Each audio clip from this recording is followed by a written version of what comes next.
Hola a todos, bienvenidos a Los Vivos de la Directa. Aquí estamos en el estudio, como lo marcan los domingos, cada 15 días. Y, por supuesto, proponiendo las entrevistas. Siempre entrevistas muy intensas, siempre abriendo el corazón y siempre teniendo cosas lindas para contar, porque terminan siendo historias de resiliencia y, sobre todo, historias que a vos que estás del otro lado te pueden servir a través de Facebook, a través de Instagram, Los Vivos de la Directa, que van surgiendo con noticiosos, pero esto sí tiene un horario fijo que vamos a extender por temporada estival, pero que ya, domingo cada 15 días, nos metemos en el estudio, en este mini estudio que armamos dentro de la radio para hacer y dedicarnos a las entrevistas. Primero voy a agradecer a nuestros auspiciantes, como hacemos siempre, a la Cooperativa Eléctrica, a la Municipalidad de Montebuey, a la Cooperativa Agrícola, a Geval, a Industrias Montecor y a Suri Agronegocios, que nos acompañan y nos permiten realizar estos vivos que tantas reproducciones tienen en el vivo mismo y después, porque usted si quiere, y si se lo perdió, o si a lo mejor alguien que conoce se lo perdió y se lamenta por habérselo perdido, los vivos quedan para siempre colgados en las redes sociales. Hoy vamos a hablar y estamos aquí con Silvina Somadossi, que viene a contarnos una historia que, créanme, estuvimos encerradas hace un ratito tratando de resumirla porque hay mucho para contar y porque van a ver que va a servir muchísimo. Silvina viene a hablar de su hijo mayor, de Renzo, que ya ha fallecido, pero que nació con una lesión cerebral y que tenía muy pocas expectativas de vida. Vamos a conocer cómo es que Renzo vivió 11 años, formó parte de su familia, compartió con sus hermanos. Silvina, muy agradecida de que estés aquí. Buenas tardes. No, buenas tardes y gracias a vos. Bueno, vamos a remontarnos. Renzo nace cuando vos tenías ¿qué edad y dónde? Nace cuando yo tenía 29 años, nosotros estábamos casados en el Hospital Italiano de Rosario, con una obstetra al cual nosotros ya habíamos elegido porque yo trabajaba en enfermería en ese momento, trabajé en la parte de obstetricia y de neonatología y bueno, voy a parto normal y en el momento del parto hace una hemorragia cerebral. En ese momento pasa neonatología, que también estaban mis compañeros de trabajo porque nace después en el turno nocturno y bueno, estuvo muy grave, comienza a estar totalmente grave, comienza con convulsiones, signos neurológicos. Al día siguiente se hace una tomografía porque en ese tiempo no existía todavía la resonancia, o por lo menos en los lugares allá de Rosario, se lo traslada para hacer una tomografía y se determina que estaba en un coma profundo y que tenía una lesión cerebral de un 98%. Estuvo muy grave, nos citan a los dos papás en ese momento tan duro para tomar una decisión a ver qué pasaba si ellos le dicen enclavarse, los médicos, y bueno, nosotros dijimos que íbamos a seguir esperando, que teníamos esperanza de que sucediera un milagro o lo que se lo pueda llamar, la evolución de él, y bueno, en 4 o 5 días logramos que él fuera mejorando.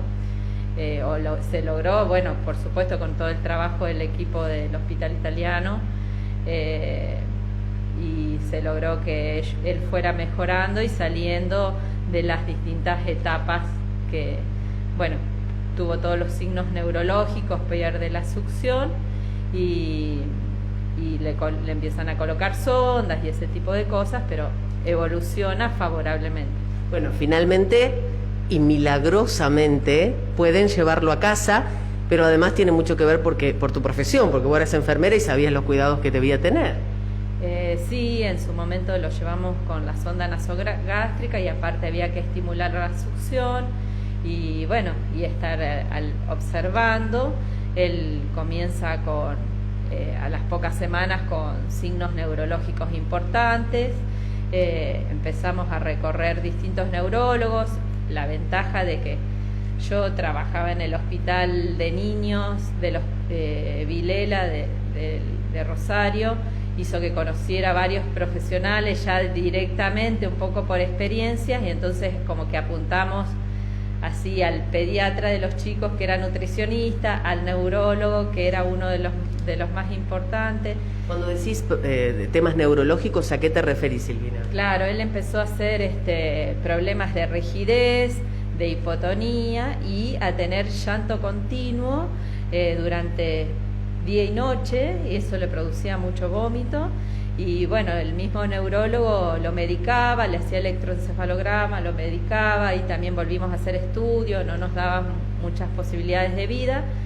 En ese momento se determinó que podría ser síndrome de West, que bueno, empiezan a medicarlo con varios tipos de anticonvulsivos, y hasta que él queda, digamos, en un estado, sí, normal, pero no... Sedado, con una medicación donde no tenía una buena mirada, no se podía sonreír, no hacía nada de lo que hacía un bebé normal, digamos.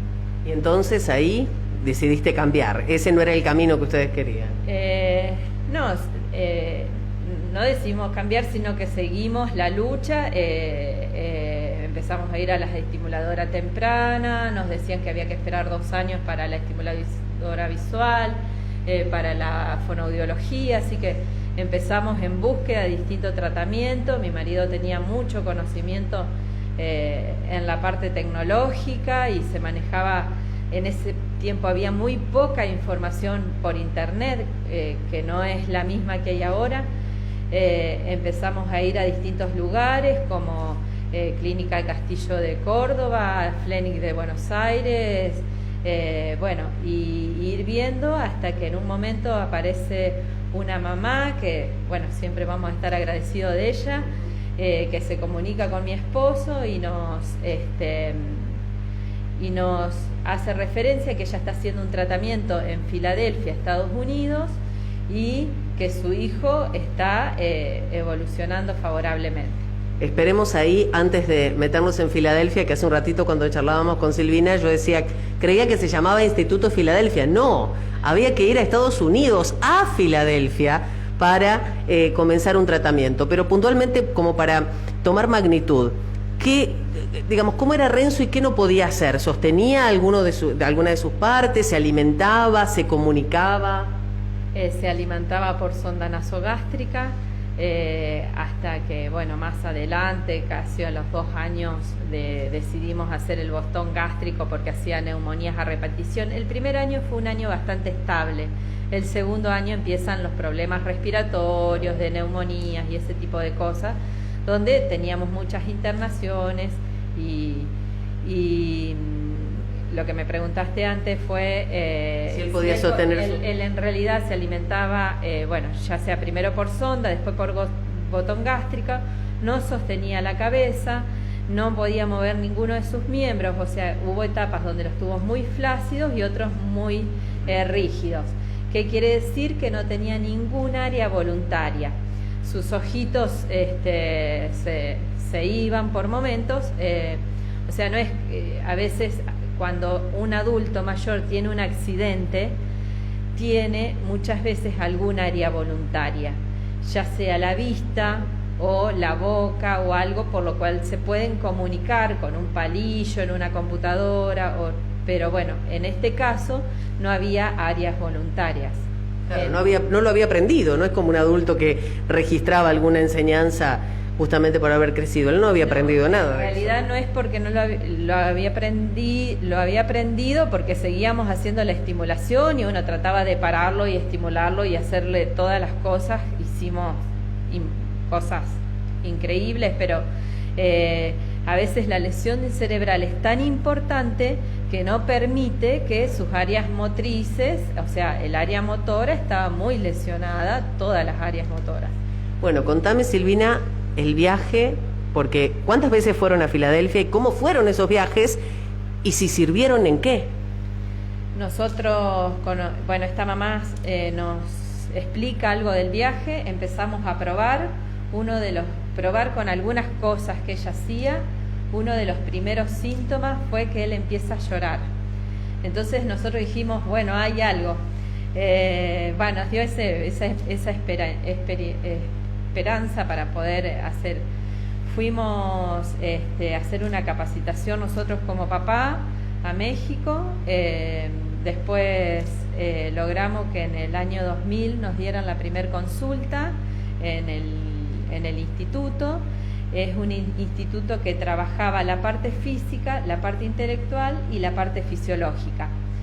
Íbamos teníamos que ir unos días antes y volver unos días después, porque bueno, el viaje tiene 30 horas y no es nada fácil de Rosario hasta Filadelfia. Pero la capacitación es a los papás para que los papás lo podamos hacer en la casa, junto con gente que colaboraba con nosotros, porque a la vez yo tenía otros chicos. ¿Cuántas veces viajaron, Silvina? Y viajamos aproximadamente en 6 oportunidades. Una de las cosas es que la primera vez viajamos cuando el dólar estaba 1 a 1 y fue como que bueno, lo podíamos hacer, y después siempre agradecemos al Instituto de Filadelfia porque ellos nos dieron la posibilidad de que mi marido acá fabricara y elaborara, él la diseñó. ¿Un respirador me habías dicho o algo? Sí, son maquinarias respiratorias por las cuales nosotros las podíamos vender allá en el instituto a todos los chicos que pertenecían sobre todo a la zona latinoamericana. Eso fue una gran ventaja. Nosotros cuando viajábamos llevábamos, y aparte después tratábamos de enviar alguno, y eso nos permitió, porque ahí después nos permitió seguir manteniendo, porque si no es imposible hacerlo por los costos que tienen ellos. Exacto, pensemos que es muy costoso, que nuestra moneda fue devaluándose y cada vez era más cuesta arriba, así que se las ingeniaron muy bien. Contabas un poco de lo que les enseñaron, cómo lo aplicaban y qué notaste en cuanto a la superación de Renzo. Lo que nosotros allá veíamos es que a nosotros nos capacitaban a todo un conjunto de padres, independientemente de qué lesión tenía su hijo, en distintas actividades, y después nos daban un programa específico para nosotros. Lo que sí, el trabajo es fisiológico, físico, intelectual. En lo fisiológico estaba todo lo que era nutrición, complementos vitamínicos, todo lo respiratorio, porque una de las maquinarias la utilizaba él, la parte de la oxigenación. Después teníamos toda la parte intelectual. Allá le hacían todo nosotros hacíamos trabajo de mostrarle a él cosas de matemática, de física, de inglés, de lo que fuera. Y ellos dicen que el cerebro hay que darle información, que no importa cuánto pueda llegar a absorber, porque estos chicos no pueden hablar, pero tienen áreas que se desarrollan y áreas que después aparte es como que las reemplazan unas con las otras. Tal vez no tuvimos, y que fue uno de los objetivos por los que después dejamos de viajar, porque ya tenía como una lesión en la cadera propia de la rigidez y no había tantos avances en lo físico. Claro. Pero sí él tenía un crecimiento relativamente normal, sano, digamos, en el resto de enfermedades.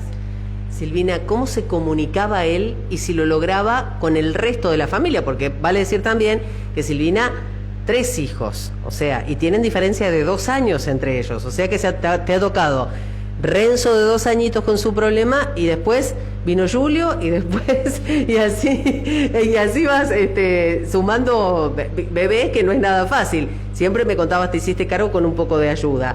¿La comunicación era familiar o fundamentalmente con vos?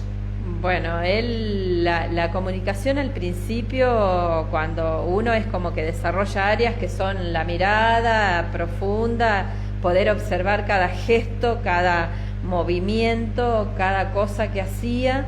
Él tenía, por supuesto, con su tía se comunicaba de una forma porque lo hacía bailar bueno, esto sucede en todos los ámbitos, ¿no?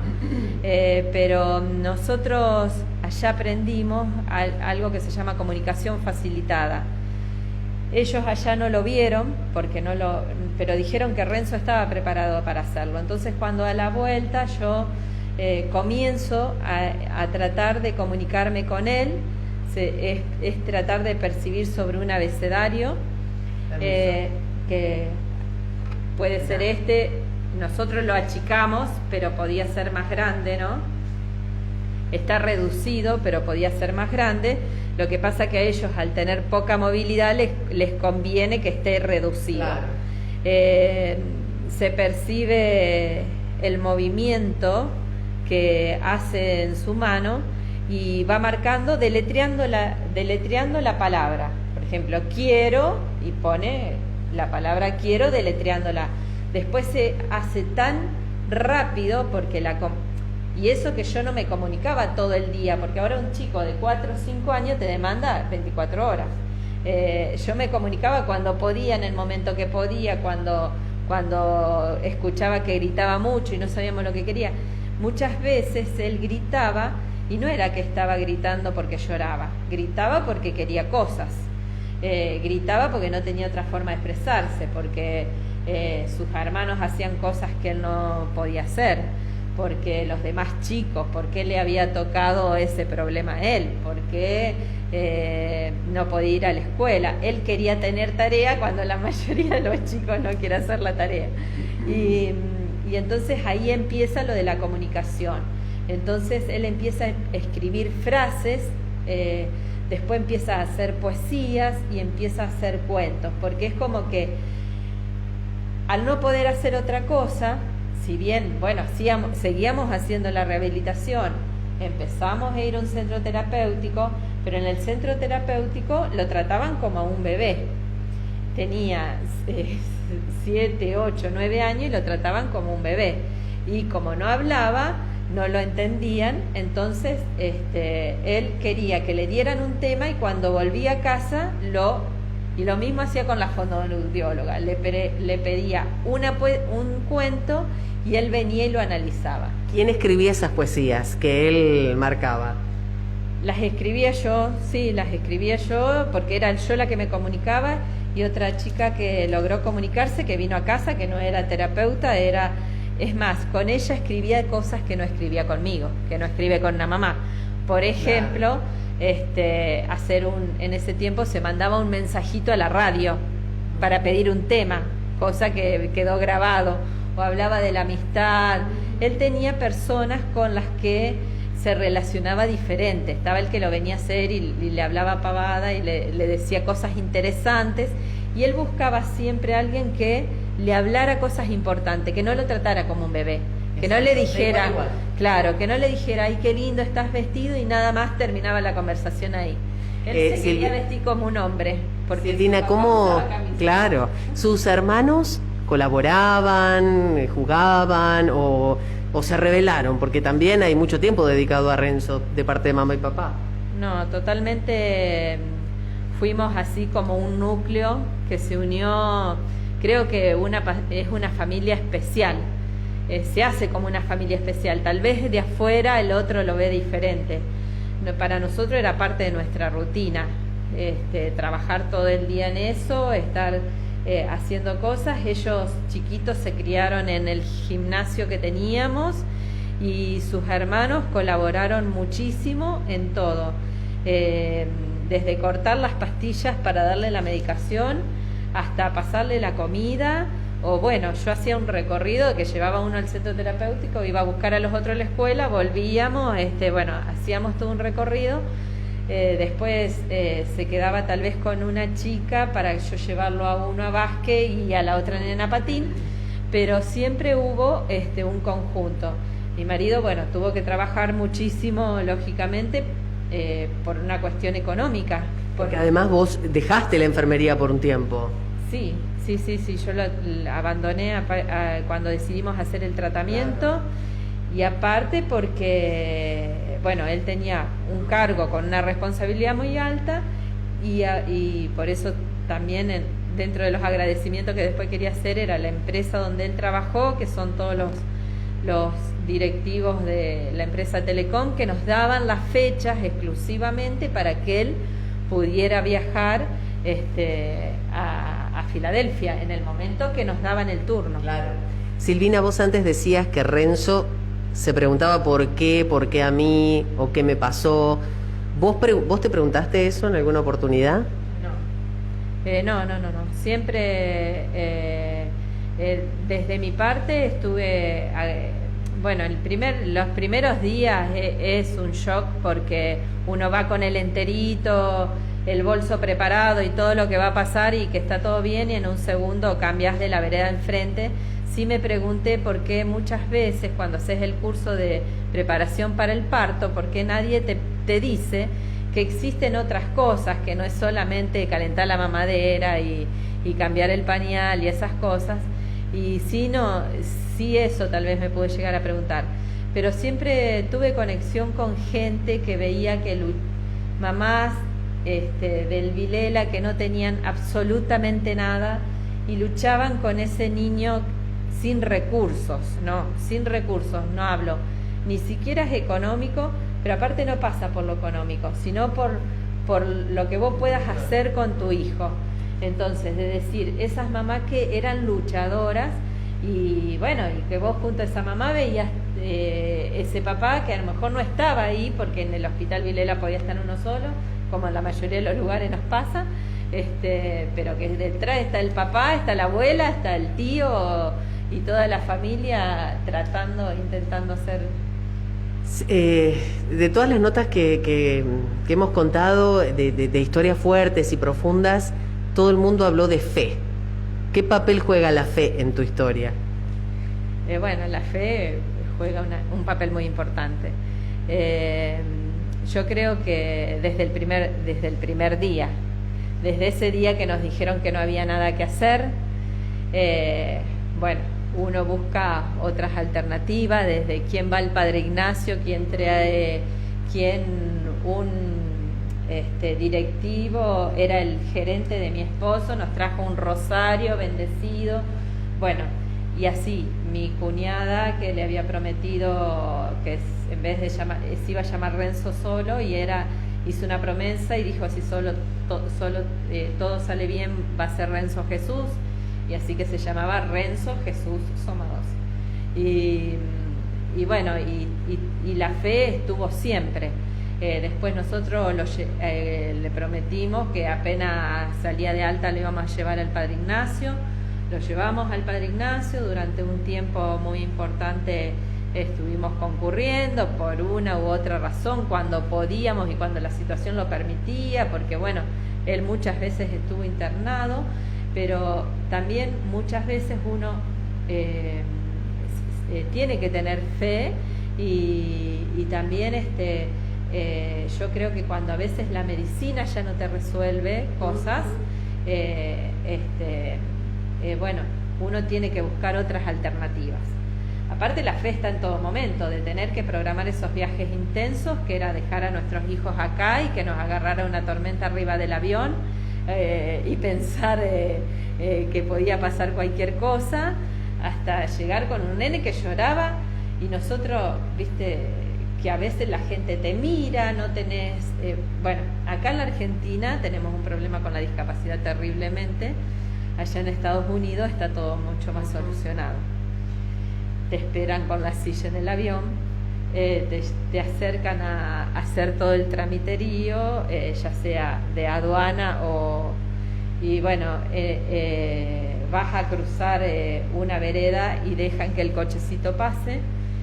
Y una vez nos pasó que estábamos con mi marido esperando un colectivo y nadie nos contestaba nada, y bajó el chofer, subió la silla el colectivo, la ató, permitió que... Entonces, bueno, viste, vos quedás como enormes gestos. Claro. Silvina, también cuando es el primero que sucede una cosa así, hay muchas mamás que tienen temor a tener más hijos. ¿Qué te pasó a vos con el segundo y la tercera? Bueno, ¿fueron de forma natural o también tuviste miedo?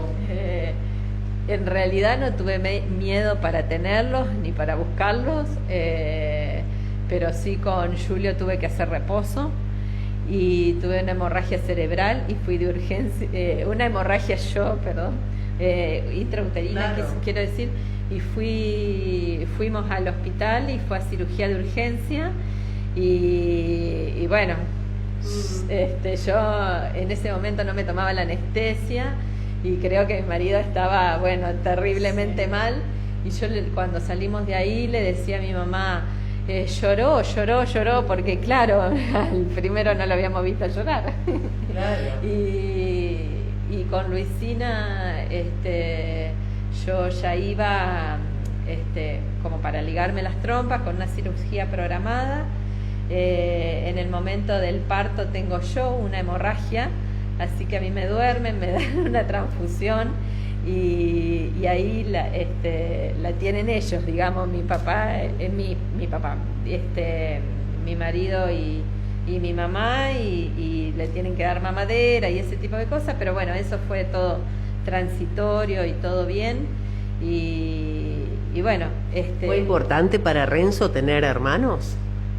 Fue fundamental porque todo este tratamiento que nosotros hacíamos en casa, aparte del hecho de tener a sus hermanos, tenía los amigos de los hermanos, que también tiene sus pros y sus contras, porque los amigos de los hermanos venían a quedarse a comer, bueno, y él quería interactuar. Una vez nos pasó que hicimos el cumpleaños ahí porque en la casa, y una de las nenas se asustó de verlo. Entonces yo lo tuve que llevar al segundo piso, a ella, y explicarle, llamarla a la mamá, y qué sé yo. Y después terminó siendo la mejor amiga de Luisina. Pero no es fácil para los que no... O sea, la discapacidad... Estos casos te muestran que nadie está preparado para esto.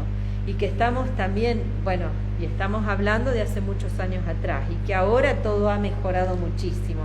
Ni siquiera había ley de discapacidad y nosotros peleamos mucho por la ley de discapacidad.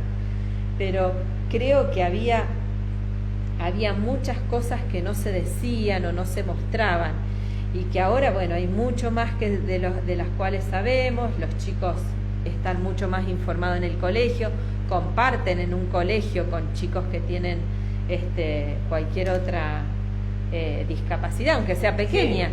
En un colegio público o privado común, como lo vemos acá. Sí. Se tiende a la inclusión. Con esto que me contabas, que vos lo dejás pasar, pero me parece fuerte que alguien se haya asustado o que no haya reaccionado de qué se trataba o por qué Renzo era diferente. ¿Qué pasaba cuando salían? Y si ustedes salían habitualmente y no tenían problema de llevarlo a Renzo. Bueno, tuvimos distintas etapas. Muchas veces yo me quedaba haciendo la rehabilitación y mi marido salía con los otros chicos, y tuvimos etapas que íbamos a los parques y él era cuando no se comunicaba todavía, y él se largaba, gritaba. Entonces nos terminábamos volviendo y creíamos que era porque le dolía algo, y en realidad él gritaba de alegría. Claro. Después nos terminó diciendo que gritaba porque quería también, sentía el olor del pororó y quería comer y no podía, y sentía que a la hermana a lo mejor el papá la llevaba en los hombros como cococho, y bueno, y que la gente lo miraba. Ese era un grave problema también, que ellos tienen que aceptar que, bueno, que los van... Él decía que la gente lo miraba. Y te miran. Claro. Él va gritando, vos vas con otros dos chicos en una silla y la gente mira.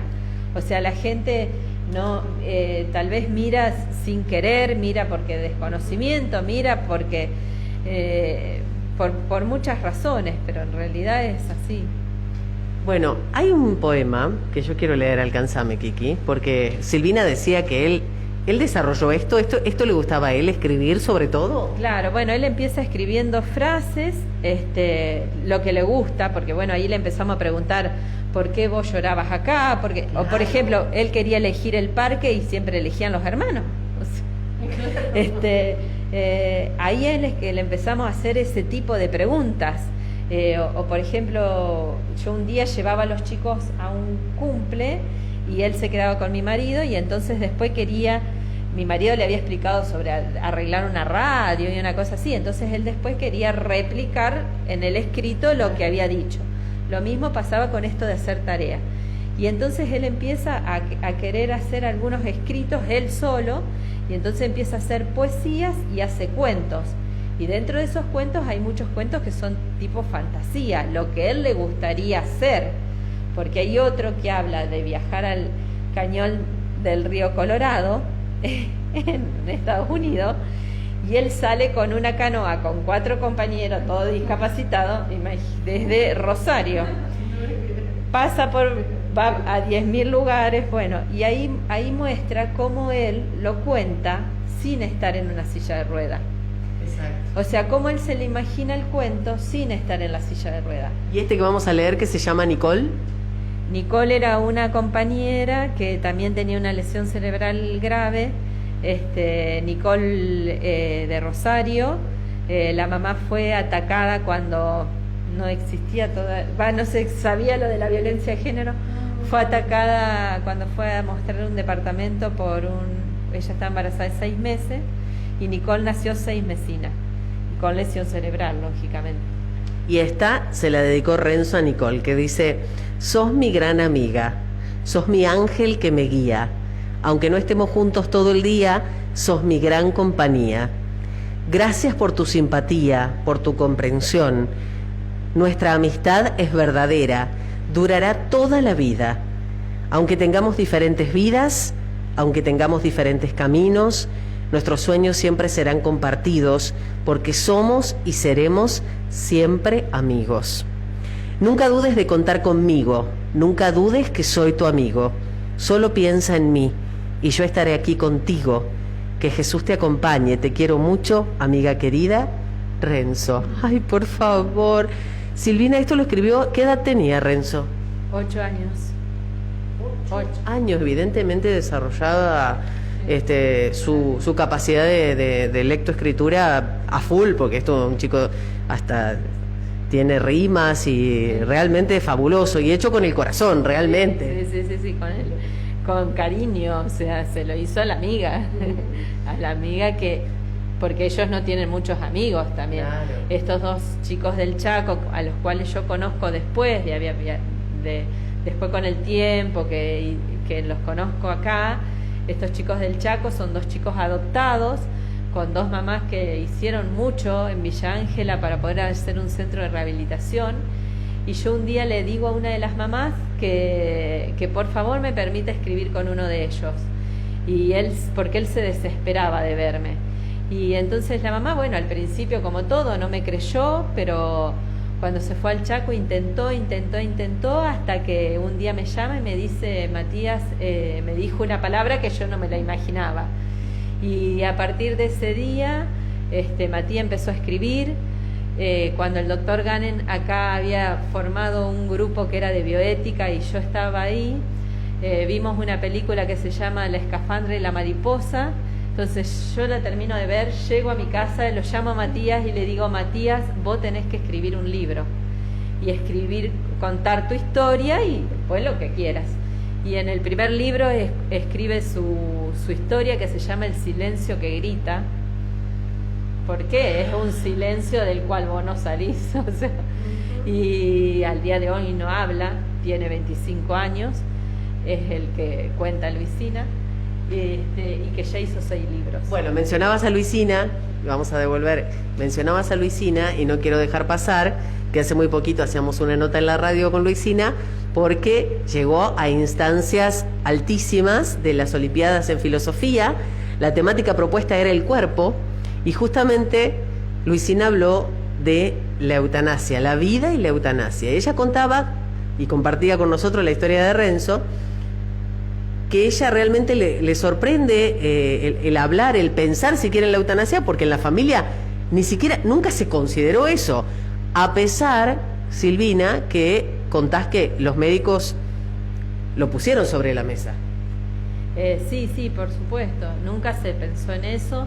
Yo creo que el trabajo de Luisina no está tan enfocado en la eutanasia, sino que está más enfocado a esto del amor propio.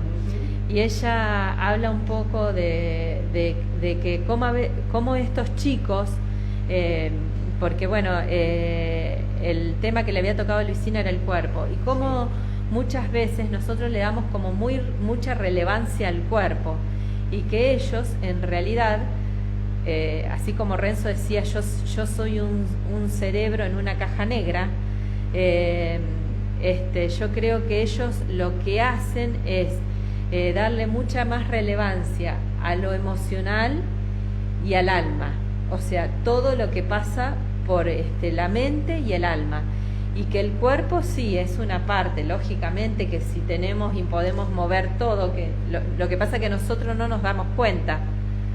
Otra de las cosas que decía Renzo, ustedes que pueden mover todo no se saben mimar. Si yo pudiera mover los brazos, o sea, siempre hacía esas aclaraciones que a vos te dejan pensando, porque nosotros estamos viviendo tan acelerado y no pensamos en todo lo que podemos hacer con un pie o un brazo. Entonces lo que creo que quiere mostrar Luisina era ver eso, de que el amor propio hacia uno, o sea, de buscarle esa vuelta que han tenido que buscar muchos, porque nosotros no somos los únicos, lo dije antes, y vamos a seguir siendo millones, que la discapacidad aparte no puede aparecer solamente en el nacimiento, te puede aparecer a los 5 años, a los 15, en un accidente automovilístico, o a los 50.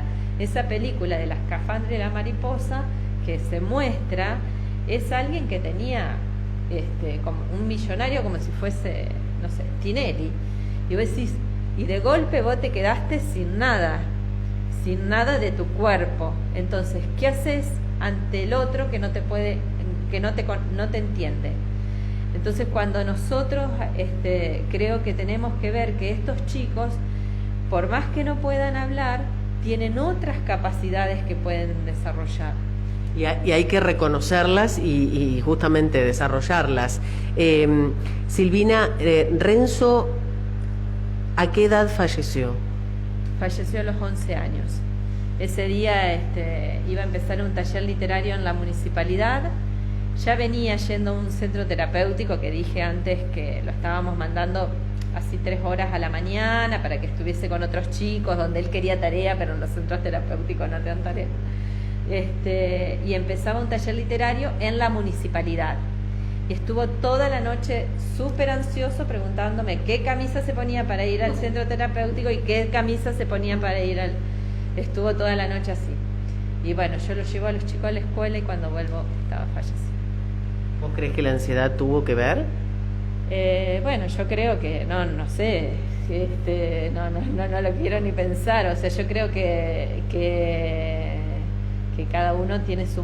Yo siempre me preguntaba por qué estuvo en terapia muchas veces, no solamente esa vez que nació, sino muchas otras veces, cirugía de cadera que se infectó, cirugía de testículo que se infectó, cirugía y fiebres a repetición, y siempre salía, y por eso me llamaba la atención que por qué en ese mejor momento de su vida, digamos, de su corta vida, porque en ese momento de tantas ganas que él tenía. Pero bueno, también eso deja tranquilo que él estaba feliz, que estaba contento, que como familia, como grupo, por eso después yo quería agradecer, porque no fuimos solamente el papá y la mamá, sino todos los que estuvieron alrededor nuestro, que tiene que ver con eso, que él a lo mejor estaba en su mejor momento, pero digamos, él se fue contento. Por eso cuando hablábamos de esto, de que si uno cree o no cree, qué sé yo, que fueron nuestros mejores 10 años de vida, indudablemente. Bueno, eso iba a preguntar, ¿no? Porque antes hablábamos que por ahí muchos dicen es egoísta querer tenerlos si sufren. Renzo no sufría, evidentemente avanzaba y le ponía el cuerpo, el alma, el espíritu a cada obstáculo. Claro, sí, por eso muchas veces cuando la gente, vos las escuchás de afuera, te dicen ese tipo de cosas. No, pero es mejor que no está. Y yo digo, viste, que vos como mamá hiciste, y papá, y familia, abuelo, hermano, tíos, todo, todos hicimos todo para que él estuviese mejor, o sea, para darle, con errores, con toda la que te puedas imaginar, pero porque uno, bueno, nadie es perfecto, pero yo digo, nunca uno va a pensar en que va a fallecer, porque si no, no haría nada, se quedaría debajo de la nube sin hacer, debajo del árbol tomando fresco. Exacto. O mate. Y creo que lo que intentamos es que él cada vez hiciera más cosas y esto bueno, te da la pauta de que se puede y de que sí, y que no, que el sufrimiento está como está en todos, de una u otra manera. Lógicamente, un chico normal, sin ningún otro problema, cuando a veces una madre dice, y no durmió una noche porque tenía fiebre, y vos decís, bueno, el mío no dormía ni de noche ni de día. Y yo estaba acostumbrada a dormir 3 horas, y todo el círculo que estaba alrededor de mi casa sabía que era así. Y ya estábamos acostumbrados, y donde íbamos, de los abuelos, de los tíos, ya se sabía que eso era así. Yo noto en tu hablar que tiene, además, no sé cómo no te quebrás con semejante historia, digo, después de mucho tiempo, por ahí te veo medio, pero que les ha dejado muchas enseñanzas, digo, más allá de lo que aprendiste para estimularlo, más allá de eso, enseñanzas para la vida, para las prioridades de la vida. Y sí, bueno, esto yo creo que es increíble. Primero, haber visto, bueno, esta parte de la discapacidad, porque viste, antes los discapacitados los dejaban afuera y encerrados y no se los mostraba. Después el hecho de esto de la perseverancia, por ejemplo en el caso de mi marido, de buscar información, porque tal vez yo me tenía que abocar a otras cosas que eran más esenciales de la casa y él tenía que hacer trabajos que eran de otro, por eso estuvimos como muy complementados. Y bueno, y también sí que te deja enseñanzas, porque por supuesto que haciendo se puede, que buscando, que hay que buscar, que hay que intentar, que no solamente, por ejemplo, la medicina tradicional antes trataba el cuerpo, y ahora sabemos que somos cuerpo, mente y alma. Claro. Y que no solamente somos cuerpo, y que si tenemos un dolor de algo, a veces hay cosas que están pasando por nuestra cabeza.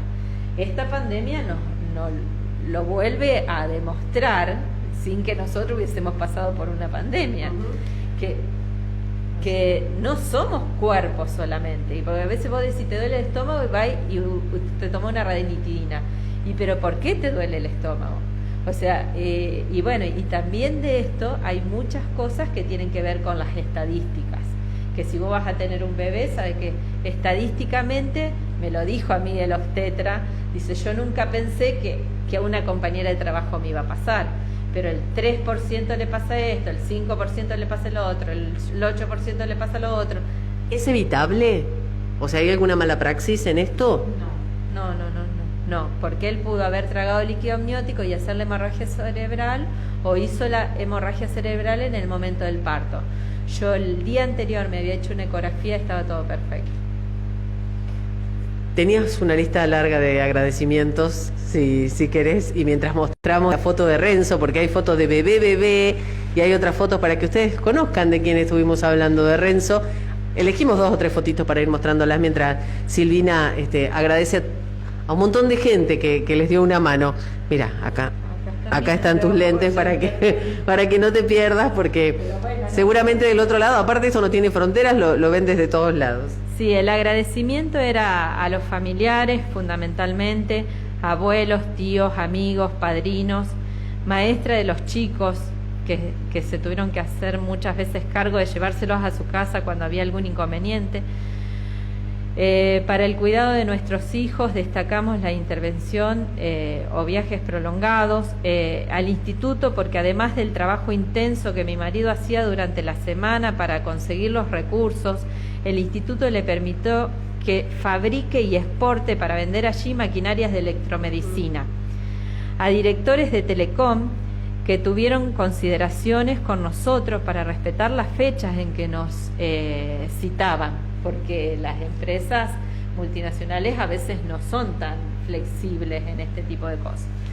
Te quería preguntar si Renzo llegó a vivir en Montevideo, o cómo es que llegan ustedes a vivir a Montevideo, que tengo entendido empieza una nueva vida. Claro, después de esto, bueno, pasamos por esta etapa de duelo, que no fue fácil, que uno trata de poner, como siempre, creo que pusimos adelante el agradecimiento de que nos hubiese tocado a nosotros, porque tuvimos la posibilidad de darle lo que necesite, desde una lata de leche hasta los pañales que necesitaba, la silla de rueda peleando con la obra social, pediátrica, las cirugías que nos dejaban pagando antes, estaba anestesiado y decían, y mi marido se iba corriendo a la obra social a pelear, porque bueno, esas cosas, esas enseñanzas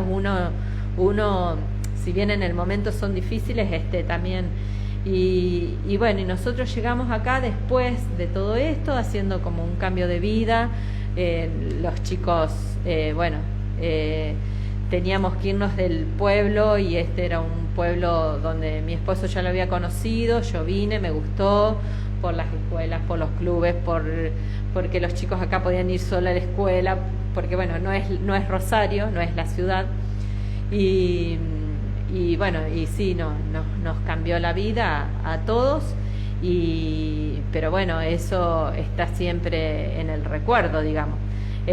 Yo creo que lo más importante de todo esto es que lo que intentamos nosotros hacer de la mejor manera posible, porque como siempre digo, errores los tenemos todos, y habrá cosas que no habrán sido las ideales o cosas que no, dietas estrictas y cosas que hemos hecho para ver qué pasaba, y bueno, y fue tratar de darle la mejor calidad de vida, que es lo que uno intenta hacer. Y bueno, y eso te deja la enseñanza que con ganas lo podés hacer con cualquier chico. Renzo, ¿hoy tendría qué edad? Hoy tendría 22. 22 años. Falleció a los 11, tendría 22, ha pasado mucho tiempo, pero sí. Vos decías, el duelo fue una etapa difícil, pero creo que no sé si se puede poner en palabras. Sí, yo creo que el duelo tiene distintas etapas. Primero que te parece que es mentira, que no se fue, que después, o sea, todo ese tipo de cosas, esa angustia, o qué podría haber hecho, por qué no lo levanté antes, o un montón de cosas, y después uno va como aprendiendo a vivir con el dolor. El dolor lo tenés. Bueno, a ver, cuéntenos cuánta gente hubo. Hubo más de 80 en este vivo, que, mira, quiero leer algunos mensajitos que fueron mandando. Zulma pone grande, Sil. Hay muchos emojis de corazones, de un montón. Mira, Jessy, tus compañeras, me imagino. Anto. A ver. Una historia profunda, dicen por acá. Qué difícil poder hablar sin emocionarse. Bueno, sí, en varias oportunidades nos hemos emocionado, pero Silvina, además nunca tuviste problema para hablarlo, Sil, en este sentido, Sé que en esa película, en el cine, también contaste un poco la historia y hoy compartirlo con nosotros también fue sin ningún problema y me parece importante. Y también es importante cerrar pensando en las mamás que hoy tienen a sus hijos en estas o en otras condiciones de discapacidad. ¿Qué les dirías, vos que has pasado ya varios años y has estado en la búsqueda en tiempos donde por ahí no había tantas opciones como ahora?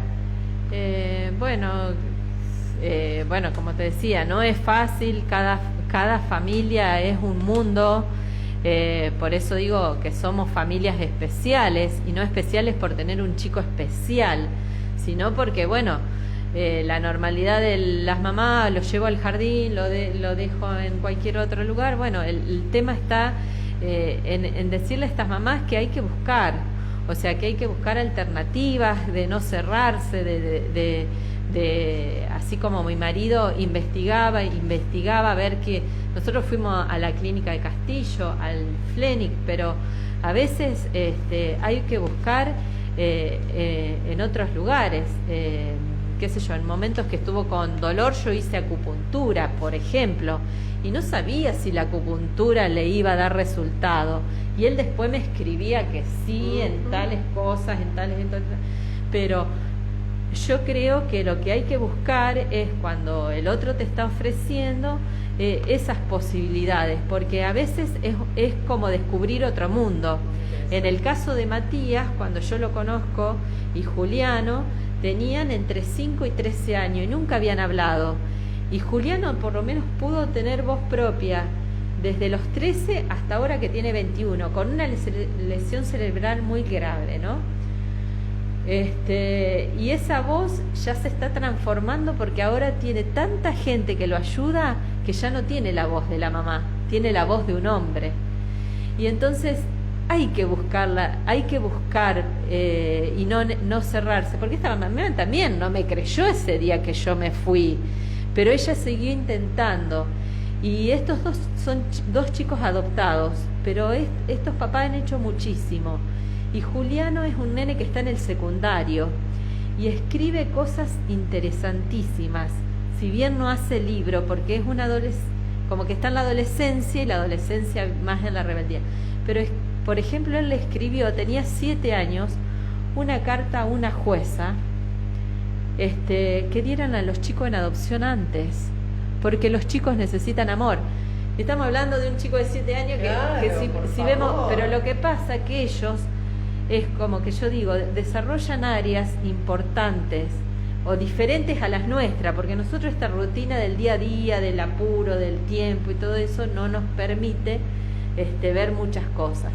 Que es lo mismo que yo te lo dije antes, tal vez hace 20 años a nuestros hijos no le dábamos un celular, y vos a un bebé le das un celular y te pasa un celular, te pasa un videíto así, claro. Y yo, por ejemplo, para abrir un archivo le tengo que estar diciendo a mis hijos, pero claro, eso hace que las cosas fueron cambiando, pero también que esas mamás intenten buscar, y no la mamá, o sea, puede ser grupo familiar. Nosotros tuvimos un caso en este caso de Nicole, el que escribía con Nicole era el papá. Claro. Y en el caso de otro compañerito que era de Rosario, el que escribía era la abuela. O sea, no necesariamente tiene que ser la mamá. Porque no, el que se sienta capacitado. Claro. Ya nos queda re poquito tiempo, así que quiero agradecer enormemente a Silvina, porque realmente hay más.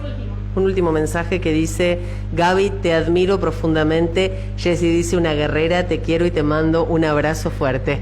Las compañeras están todas prendidas allí. Yo lamento que no tengamos más tiempo porque saben que los vivos se cortan rápidamente. Creo que pudimos contarlo. Nos reunimos para resumir, porque imagínense todas las cosas que había para contar.